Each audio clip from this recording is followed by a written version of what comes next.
Well, good morning, everyone, and welcome to Living Beyond Limits. You all know, but I don't know if you online do. I'm Reverend Jennifer Spear.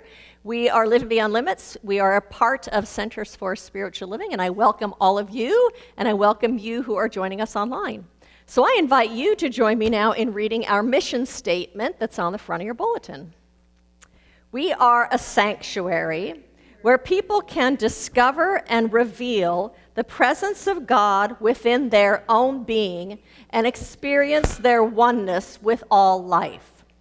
Through the realization of this inner presence of love and peace, we give way to the evolutionary impulse of the divine and become a beneficial presence in the world. That's what we are up to here at Living Beyond Limits, as we are remembering or awakening or owning the fact that we are spiritual beings, that we are each an out-picturing of that one infinite presence that is a presence of wisdom, that is a presence for good, that is a presence that contains within itself love and peace and wholeness and prosperity and power. And what that means, if those things are true about that living spirit, and we are an outpicturing of it, then those things are also true about us.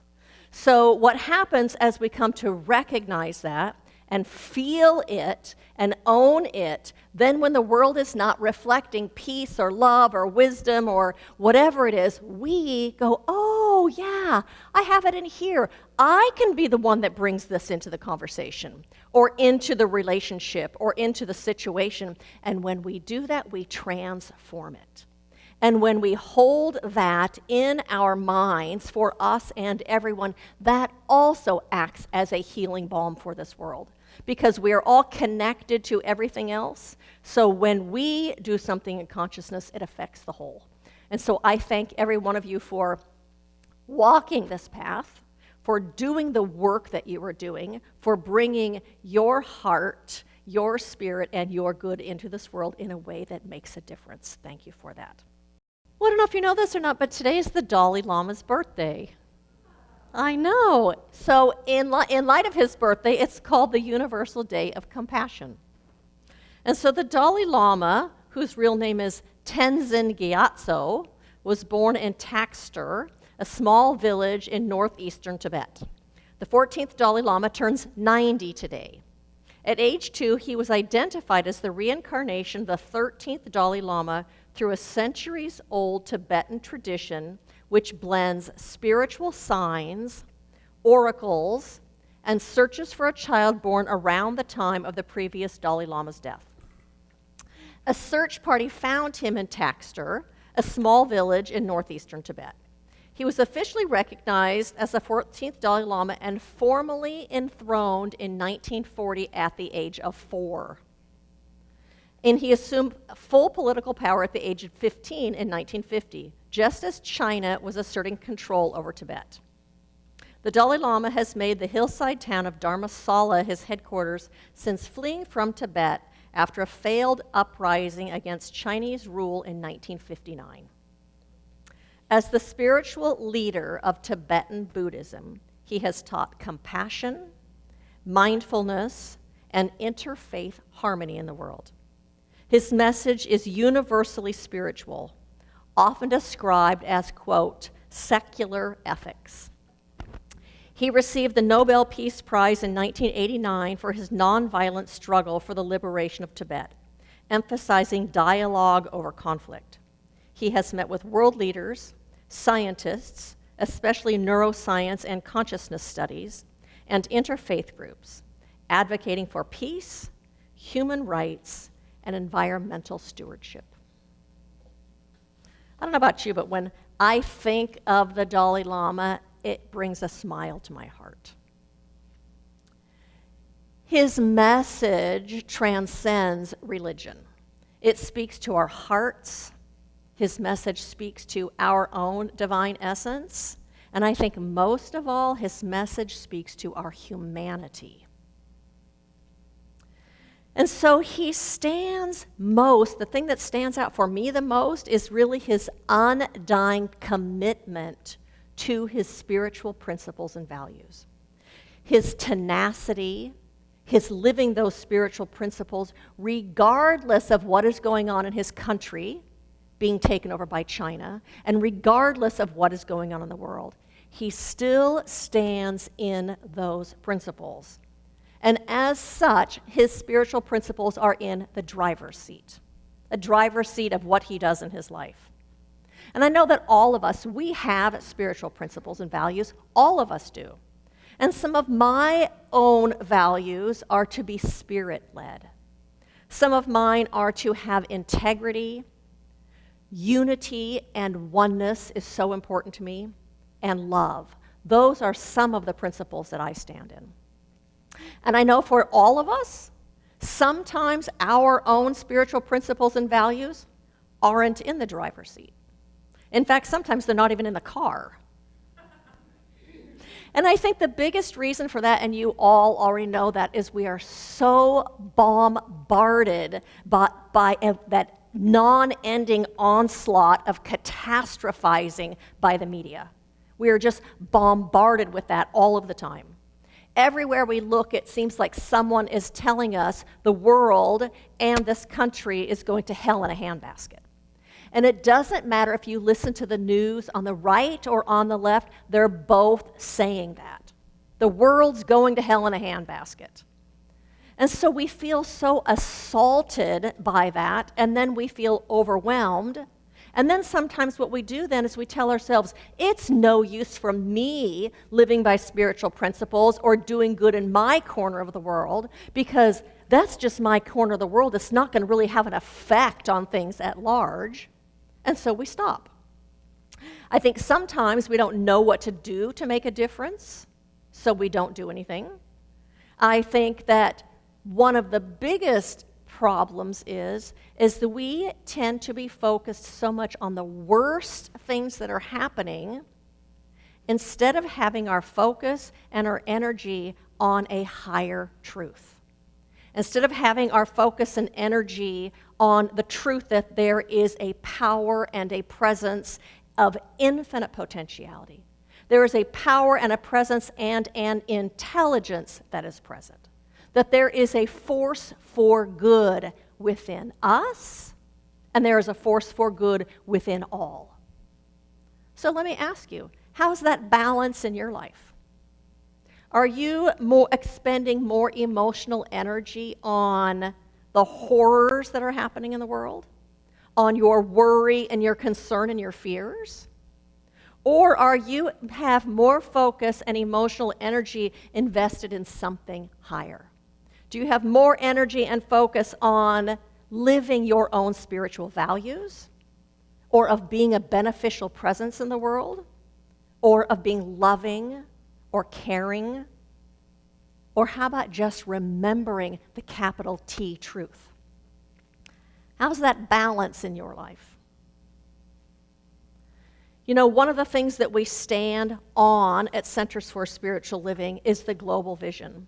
One piece of that global vision says, we see a world in which every person lives in alignment with his or her highest spiritual principles, emphasizing unity with God and connection with each other. A world in which individually and collectively we are called to a higher state of consciousness and action. As part of Centers for Spiritual Living, that's what we stand on. We are called to a state of higher consciousness and action. And so the title of my talk today is, Who's in the Driver's Seat? And I'm talking about that we can use the Dalai Lama as a great example to us of what that looks like to live a life that is grounded in your spiritual principles, and where your spiritual principles are in the driver's seat of your life. I'm talking about that when we live by our spiritual principles and our spiritual values, then they lead our choices and our actions and our decisions. And when that happens, we then create a better world. We create a more loving world. We create a world that is more whole, that is more balanced, that is more loving. that is more kind and compassionate. The Dalai Lama says, "We have a universal responsibility to change the course of history, to guide it to a more positive direction, a universal order that works for the welfare of the whole of humankind, all sentient beings. Such a civilization with a heart, a planetary society animated by the deepest values of the human family, selfless love, compassion, kindness, non-harming, sharing, the elimination of poverty, homelessness, disease, hunger, domestic violence, and weapons of mass destruction. That can become an actuality even in our lifetime if we are willing to work for it. We have the responsibility both individually and collectively, and this responsibility extends to the whole earth itself. If we can envision it, we then have an alternative. If we can envision it, we then have an alternative. Because we are spiritual beings, because we are awake to our own spiritual nature, that means then we have a need, a deep need inside of ourselves to live in alignment with those spiritual values we hold inside. We have a need to live in alignment with our spirit, with our own divine nature. We want to be a beneficial presence in this world. We want to have a positive impact on the planet. We want to be loving, we want to be caring, and we want to live a spiritual life. When we continue to listen to our heart and to our spirit, that is then what we create. When we let that be in the driver's seat. So there's a story that says, once upon a time, in the rainiest part of the rainy season, an old monastic began her pilgrimage to the holiest shrine on the holiest mountain in the land. Forced back by fierce winds and driving rain, she stopped at the foot of the incline to check directions one last time. "Old woman," the inn master scoffed, "the mountain is too deep in wet and running clay. You cannot possibly climb this mountain now." "Oh, sir," the old monastic said, "the climb to the shrine will be no problem whatsoever. You see, my heart has been there all my life. Now it is simply a matter of taking my body there as well." Our hearts have been there all our lives. It's just a matter of taking our bodies where our hearts want to lead. In Romans 12:2, it says, "Do not be conformed to this world, but be transformed by the renewing of your minds, so that you may discern what is the will of God, what is good and acceptable and perfect."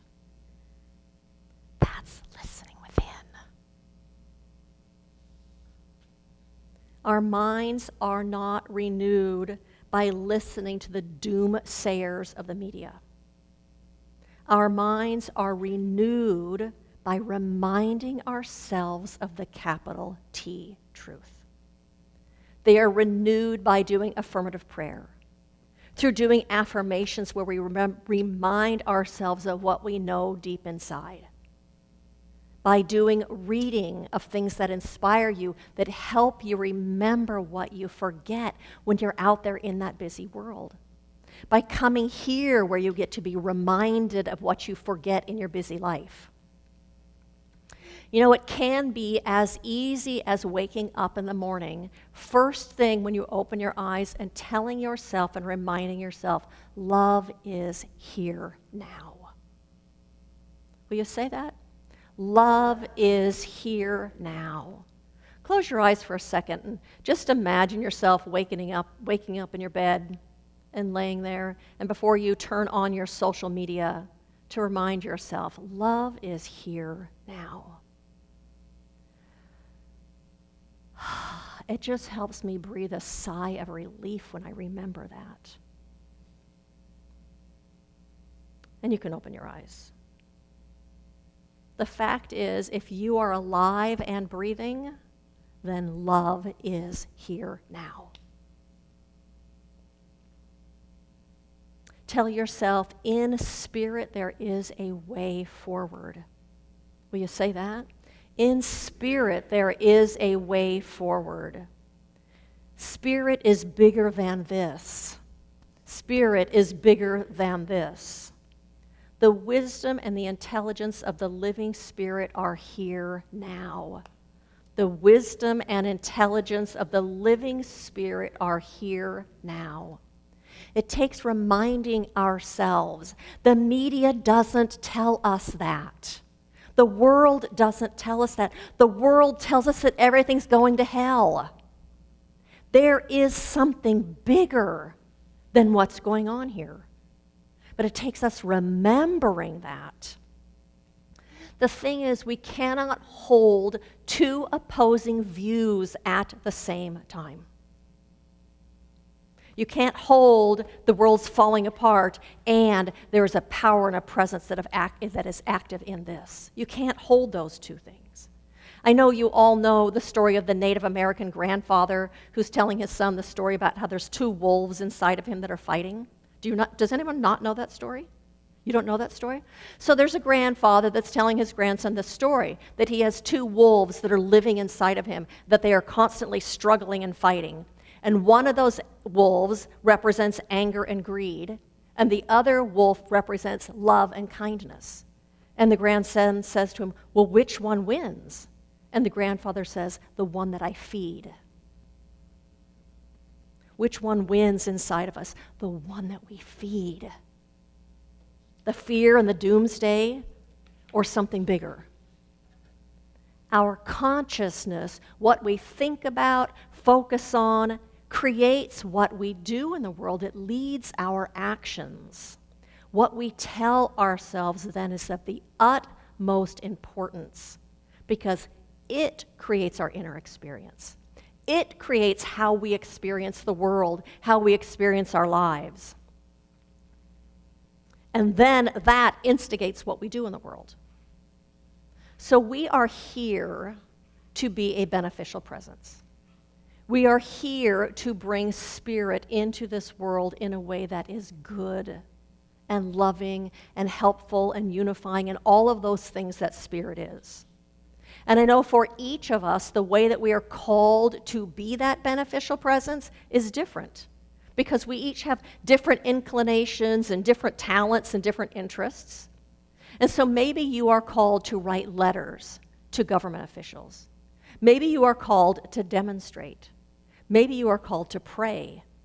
Maybe you are called to talk to other people that don't see things the way that you do from a place of openness and listening and sharing your ideas so that there's a mutual understanding and greater understanding in this world.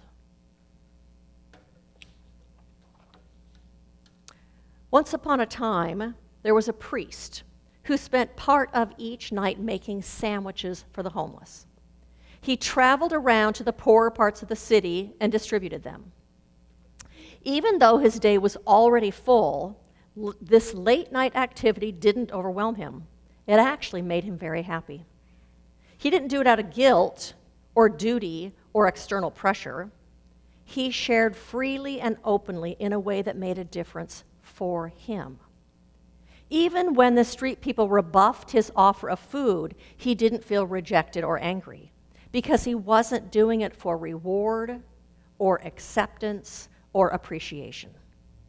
The media found out about him and printed a story about his work. Instantly, his reputation grew and he became a minor celebrity. The public, even his fellow priests, started sending him money to support his ministry. Much to their surprise, he sent the money back to everyone with a one-line note that said, "Make your own damn sandwiches."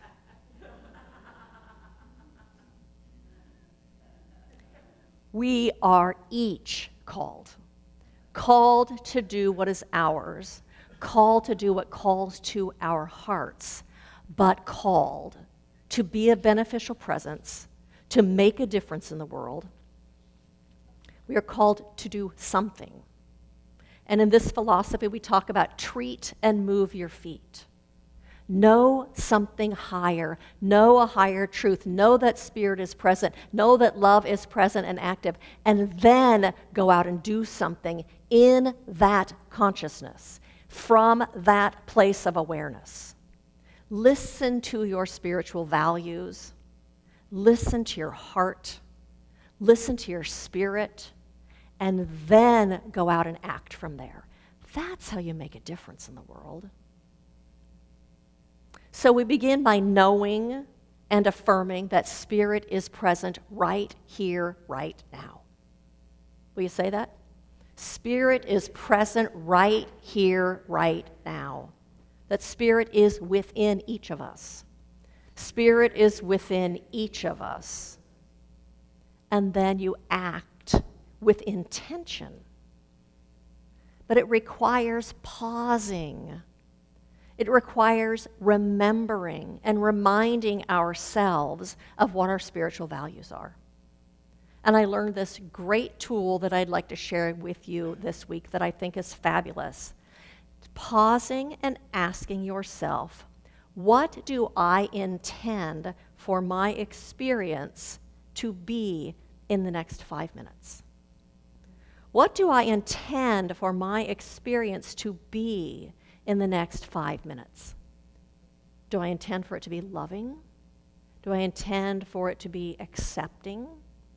Do I intend for it to be powerful? How about asking that question before you have the difficult conversation with your spouse?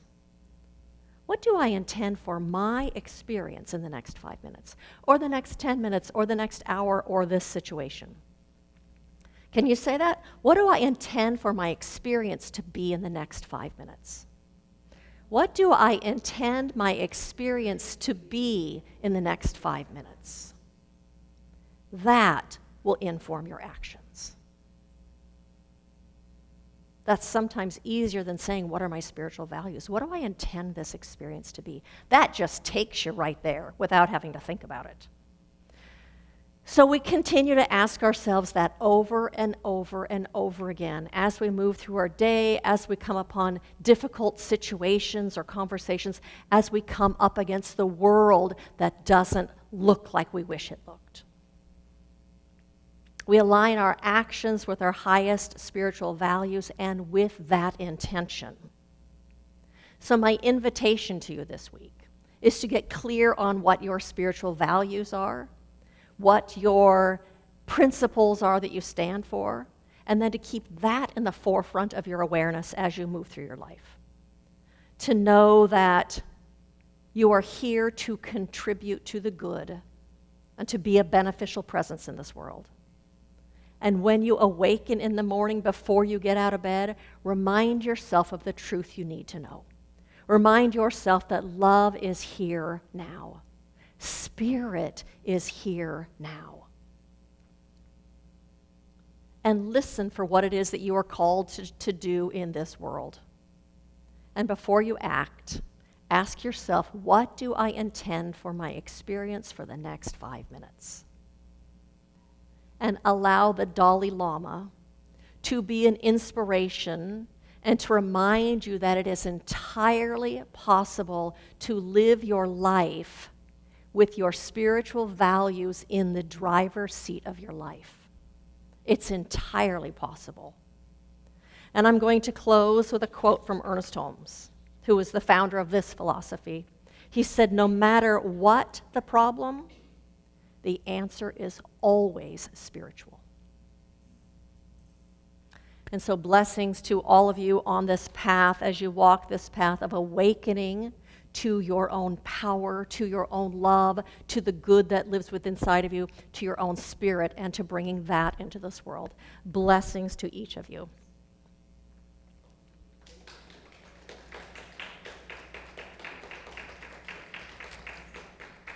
And so I invite you to join me in an affirmative prayer as we turn our attention to that capital T truth that yes, indeed, that infinite living spirit is right where we are.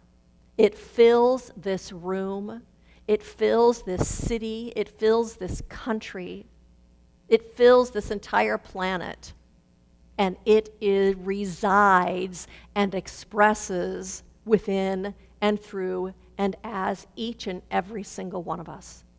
For I know that we are each incarnations and outpicturings of that thing itself, life, consciousness, a power for good, the one absolute, that which has no time.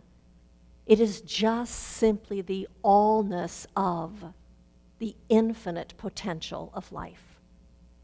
And so right now I recognize that it is that power for good that is calling to our hearts, that calls to our spirits to make a difference in this world, to be the light, to be the love, to rise above strife and struggle and conflict and disagreement, and to simply stand in principle. And so we stand for love, and we stand for unity.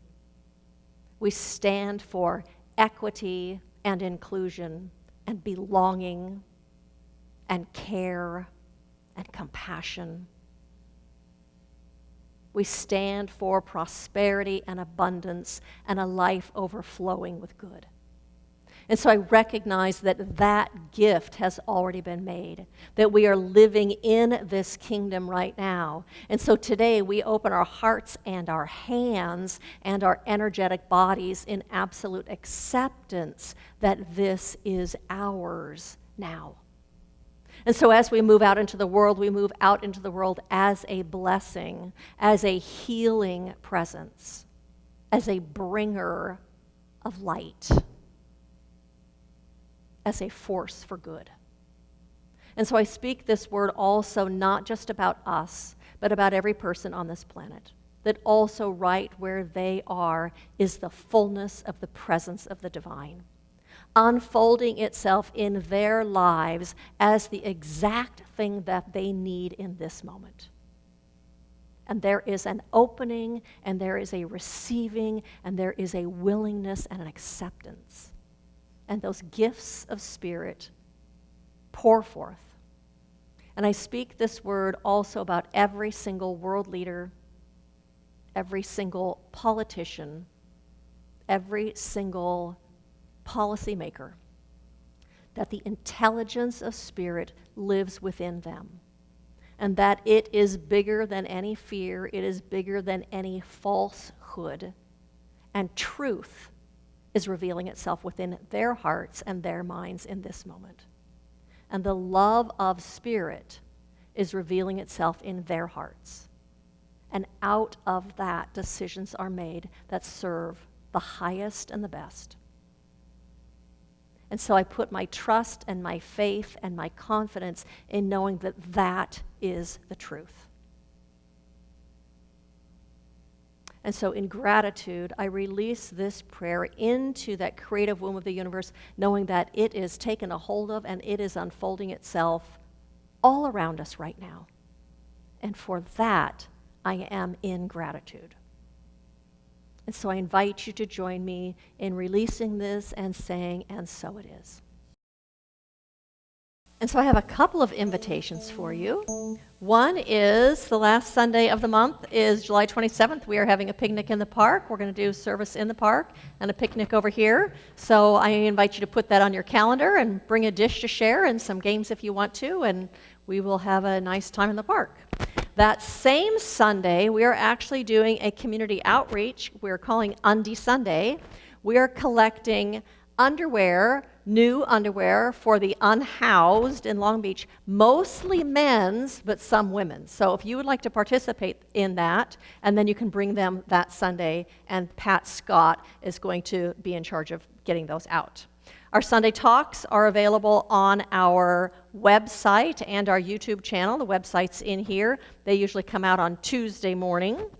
We invite you to help us grow in social media, liking us on Facebook, sharing the talks that get posted on Facebook also with your friends, following us on Instagram, sharing that kind of stuff. We have prayer support after service. If you would like to sit down with a practitioner, will you raise your hand if you're a practitioner? They are happy to sit down and do a prayer with you for anything that you would like in your life. They're happy to do that for you. We also have prayer shawls. If you would like to take a prayer shawl, they will pray over it with you, and then you can take that with you if you would like to be wrapped in that energy of prayer if you're going through something or want to gift one to somebody else. That is it for my invitations. And so lastly, I invite you to repeat after me, good fills my life now. I recognize it. I savor it. I live it. I own it. And so it is.